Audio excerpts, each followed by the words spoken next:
gums onto tan skins and soiled bed sheets, bleaching sins like Christ, as if they were bloodlines. The morning of her 13th birthday, my grandmother learned what it means to be a Dominican woman by losing her childhood. He left stains on her soul and washed his hands of that mess. Only the white sheets, dried blood stains were willing to bear witness against that man. It was what it was and nothing else, a known secret. My grandmother feared the sun, God's bad eye suspended from heaven. She cursed every blistering ray of heat that seared her molten skin like a leper's kiss.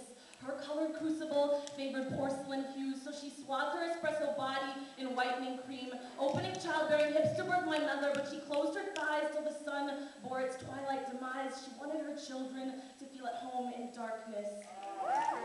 And my grandmother must have died that day, but she would go on, give birth to her first son, Ramon. She was his wise protector on a third world mountainous countryside. My grandmother lived in indeterminate darkness, electricity always coming and going, like grandfather. She spent sunny evenings by the river shore, washing that man's clothes by hand, ridding shirt collars of lipstick stains, his underwear of the scent of other women's cheap perfume. I imagine my grandmother doing to my grandfather's clothes all that she dreamt of inflicting upon him, beating so tough against the floor, Drowning blue jeans in the depths of riverside whirlpools, squeezing t-shirts tight, ridding them of their color. Everything I know about unrequited love I first learned from my grandmother. She would bring out bed sheets to look like ancestors' faces, wrinkled in wrath, chastising me for loving the sun. Her melancholy song wrapped around me like cotton. She taught me how to worship clouds and bones, milk and temple flowers like sinewy coconut husks.